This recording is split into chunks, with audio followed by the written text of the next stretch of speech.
आपने अपनी पीएफ की केवाईसी लगाई है जो कि वेरिफिकेशन अंडर प्रोसेस में आगे अटक गई है। अब आप सोच रहे हो भाई मैं क्या करूं कैसे करूं। तो मैं आपको इसी चीज़ के बारे में एक प्रैक्टिकल वीडियो बता रहा हूं। सीधी बात आपको करूं कि इसका अभी के लिए कोई भी एग्जैक्ट सॉल्यूशन नहीं है। आपको यहाँ पे तुक्का लगाना पड़ेगा, आपको यहाँ पे कंप्लेन लगानी पड़ेगी, उसके बाद जाके आपका ये वेरिफिकेशन वाली चीज़ क्लियर हो सकती है। मेरा नाम सागर है, मैं पीएफ कंसल्टेंट हूँ। ये जो वेरिफिकेशन वाली चीज़ 2 साल से कहूँगा कि 2 साल से लगभग ये चल रही है। इस प्रोसेस में होता क्या है, इसमें ये होता है कि आपकी जो भी बैंक की रिक्वेस्ट है पहले आपके कंपनी के पास नहीं जाती है, पहले आपके बैंक के पास जाती है और बैंक के तरफ से ये कोई ब्रांच वाला वेरीफाई नहीं करता है, इसको वेरीफाई सेंट्रल लेवल पे किया जाता है। मान लिया कि केनरा बैंक है तो केनरा बैंक का जो सेंट्रल सर्वर होगा उसके पास से ये वेरीफाई किया जाता है। तो पीएफ ऑफिस ने बैंकों के साथ समझौता किया है कि जब भी किसी पर्सन की डिटेल आए तो आप उसमें चेक कीजिए कि उसका नाम ठीक है, अकाउंट नंबर ठीक है, आईएफएससी ठीक है। ये चीज़ें अगर पीएफ रिकॉर्ड से मैच होती है तभी वेरीफाई करना है। तो बहुत बार समस्या ये आती है क्योंकि इसमें बैंक के ऊपर कोई भी टाइम लिमिट नहीं बताई गई है कि बैंक को 1 दिन में करना है या 10 दिन में करना है या 50 दिन में करना है। तो बहुत बार बैंकों की तरफ से ये चीज़ जो है 10 दिन 15 दिन के लिए भी पेंडिंग में पड़ जाती है।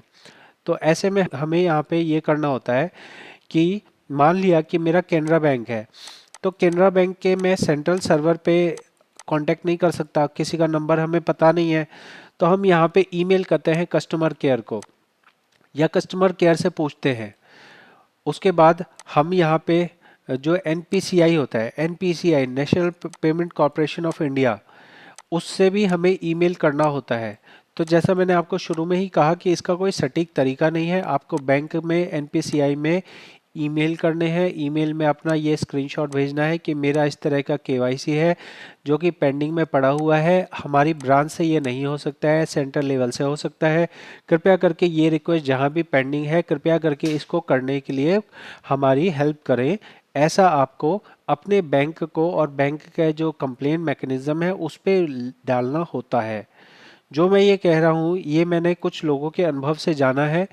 वो लोग जो शिक्षित हैं, वो लोग जो इस बारे में कंप्लेन लगाना चाहते हैं, लगा चुके हैं, उन्होंने इस तरह के प्रोसेस को फॉलो किया और उस प्रोसेस को फॉलो करने के बाद में उनका जो ये वेरिफिकेशन अंडर प्रोसेस है ये क्लियर हो गया।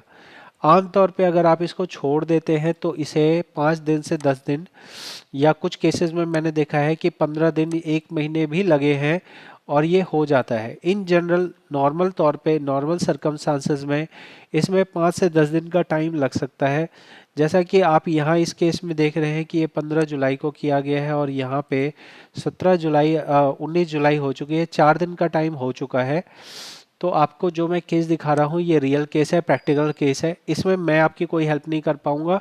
आप अपने बैंक का कंप्लेन नंबर ढूंढिए, उस पर ईमेल कीजिए, उस पर कॉल कीजिए, वहाँ के ईमेल का डिटेल लीजिए और उसके बाद जाके आप ये करवा सकते हैं। क्या इसमें आपका एम्प्लॉयर कुछ कर सकता है? एम्प्लॉयर कुछ नहीं कर सकता। क्या पीएफ ऑफिस कुछ करेगा? कर सकता है लेकिन करता नहीं है। पीएफ ऑफिस में आप जाओगे वो बोलेगा ये हमें नहीं पता, ये कैसे होगा, हाथ खड़ा कर देते हैं। तो आप सोचो कि आपको पीएफ ऑफिस में आप जाके भी आपको कोई मदद नहीं मिलेगी, तो क्या ये सिस्टम है? तो सिस्टम बेकार है क्योंकि यहाँ पे मान लो कि बैंक से कोई फैसिलिटी लेनी थी तो क्या बैंक के पास कोई टाइम लिमिट नहीं होनी चाहिए कि भाई 10 दिन में करोगे, 5 दिन में करोगे, 2 दिन में करोगे? यहाँ कोई टाइम लिमिट नहीं है क्योंकि ये सरकारी है और सरकारी का दूसरा नाम ही है बेकार काम। तो ये बेकार काम यहाँ ऐसे ही चलता है भाई साहब, कुछ नहीं कर सकते हैं। अगर आपको ये इन्फॉर्मेशन काम की लगी हो तो आप चैनल को सब्सक्राइब कर सकते हैं क्योंकि यकीन मानिए लाखों लोग ऐसे हैं जो भी पीएफ की प्रॉब्लम फेस कर रहे हैं और उन्हें सही चैनल तक नहीं पता लग पाता है। तो मेरे चैनल पे जो भी मैंने वीडियो डाली है 100% प्रैक्टिकल जानकारी है, 100% किसी का अकाउंट है। अब जो मैंने ये आपको दिखाया ये रियल अकाउंट था ना, किसी का ऐसा बोल के तो नहीं बता रहा ना। ये आदमी का मैंने केवाईसी लगाया हुआ है, इनके पीएफ निकालना है। तो ये मेरे को रोज बोलते हैं कि सर मेरा केवाईसी हो गया, मेरा केवाईसी हो गया, अब मैं क्या इनको समझाऊं। तो इसलिए मैं यहाँ पे वीडियो बना देता हूँ कि भाई कोई पूछता है तो उसको मैं वीडियो भेज देता हूँ कि ये रहा। अब भेजता उसको हूँ जिन्होंने कंसल्ट के लिए फीस पे किया है। मैं इनका विड्रॉ करूँगा, विड्रॉल में इसमें फीस पे मिलेगी मेरे को। तो ऐसा मत कीजिएगा कि सोचिए कि अच्छा नंबर दिया हुआ है तो चलो हम मैसेज कर देते हैं, अब सामने वाला खाली बैठा हुआ है वो हमें मैसेज का रिप्लाई देगा। आप ज़रूर से कंसल्ट करना चाहें तो मैं आपको पूरा उसमें चेक करके बताऊंगा। आप एक फ़ीस पे कीजिएगा, कंसल्ट करेंगे, कंसल्ट करके जो आपके स्टेप्स होते हैं स्टेप बाय स्टेप लिख दिया जाएगा। जैसे इनके केस में क्या स्टेप है, स्टेप 1 है केवाईसी करना, स्टेप 2 है इनका आधार कार्ड में प्रॉब्लम है वो ठीक करना, स्टेप 3 पे इनका जाके विड्रॉ होगा। इसी तरह से अलग अलग केस में अलग अलग लोगों के लिए अलग अलग स्टेप्स होते हैं जो आप हमसे पता कर सकते हैं, कंसल्ट कर सकते हैं। बहुत बहुत धन्यवाद।